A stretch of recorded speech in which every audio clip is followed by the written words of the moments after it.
សួស្តីអ្នកទាំងអស់គ្នាអញ្ចឹងអ្នកទាំងអស់គ្នាបានឃើញរឿងមួយឯត្រូវឯនៅប្រទេសដែលលើយើងហៅថាប្រទេសចោលហ្នឹងណាដែលពលមានល្បីក្មេងស្រីជាមួយនឹងបរិសុជនបរទេសម្នាក់អញ្ចឹងខ្ញុំបានដឹងរឿងហ្នឹងខ្លះៗតែខ្ញុំអត់និយាយ detail ទេអញ្ចឹងមានន័យថាចាក្មេងស្រីហ្នឹងគឺអាយុ17ឆ្នាំហើយក្មេងស្រីហ្នឹងគឺគាត់មកពីគ្រួសារក្រីក្រអញ្ចឹងទៅហើយគាត់បានទៅធ្វើជានារីរស់ស៊ីផ្លូវភេទហ្នឹងនៅកន្លែងសមុទ្របត្យាហ្នឹងចឹងទៅនៅតាមផ្លូវអញ្ចឹងណាហើយបន្ទាប់មកបុរសម្នាក់ហ្នឹងមានអាយុ40ឆ្នាំជាងជនជាតិអូស្ត្រាលីបានមកជាវនារីជាវសេវាផ្លូវភេទពីកូននឹងអញ្ចឹងទៅហើយមិនមែនជាសង្សារអីទេអញ្ចឹងក៏បាន agree គ្នាក៏បានយល់ព្រមក្នុងតម្លៃ1000 បាតអញ្ចឹងទៅវាស្មើ$27អញ្ចឹងក៏ព្រមទៅដល់ពេលហើយក៏បាត់នារីហ្នឹងបន្ទាប់ពីបានទៅជួបបុរសនឹងជាមួយគ្នានៅផ្ទះរបស់គាត់ apartment អញ្ចឹងទៅ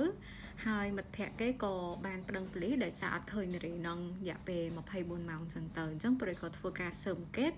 ក៏បានឃើញកាមេរ៉ាជាមួយនឹងបុរសម្នាក់ហ្នឹងបានដឹកនៅវ៉ាលីខ្មៅមួយចេញពី apartment គាត់ណាដោយគួរឲ្យសង្ស័យខ្លាំងមែនតើបន្ទាប់មកក៏ប៉ូលីសបានស៊ើបអង្កេតហៅឃើញបុរសម្នាក់ហ្នឹងនៅពលានយន្តហោះឲ្យក៏ចាប់មកសាកសួរចម្លើយមកជាមួយនឹងគាត់យកវ៉ាលីហ្នឹងគឺមានសាកសពនារីហ្នឹងនៅក្នុងហ្នឹងដែលគាត់បានយកទៅបោះចោលនៅក្នុងព្រៃដែលឆ្ងាយពីតំបន់ដែលគាត់នៅនឹងដែរហើយបន្ទាប់មកទៀត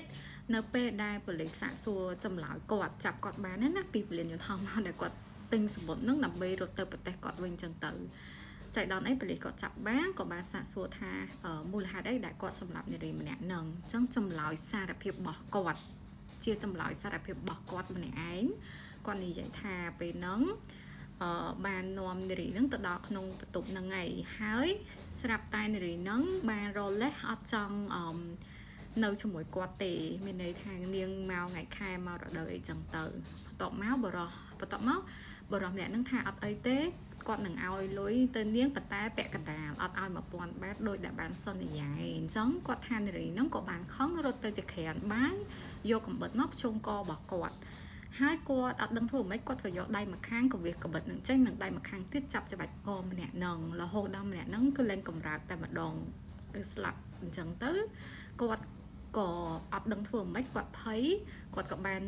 ធ្វើរឿងដែលគាត់បានដាក់ចូលក្នុងវ៉ាលីហ្នឹងដាក់នាងនឹងចូលក្នុងវ៉ាលីហើយមុននឹងដាក់ចូលវ៉ាលីគឺគាត់នៅជាមួយសាកសពហ្នឹង8ដល់10ម៉ោងបន្ទាប់ទៀតអញ្ចឹងបានគាត់រៀបចំយកសាកសពនារីហ្នឹងនៅក្នុងវ៉ាលីហ្នឹងយកទៅបោះចោលនៅព្រៃហើយក៏រត់ទៅអាហ្នឹងគឺជាចម្លើយសារភាពរបស់គាត់ប៉ុន្តែធាតុពិតបែបណាយើងអត់ទាន់ដឹងព្រោះរឿងហ្នឹងទើបតែកើតឡើងអញ្ចឹង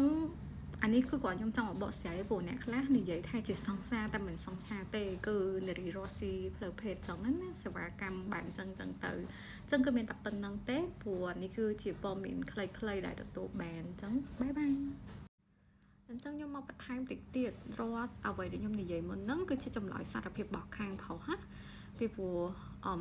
គាត់សារភាពមកអញ្ចឹងហើយអ្នកទាំងអស់គ្នាគិតមិនដែរសម្រាប់ខ្ញុំគឺវាអត់សមតតែសោះវាមិនមែនជាហេតុផលដែលសម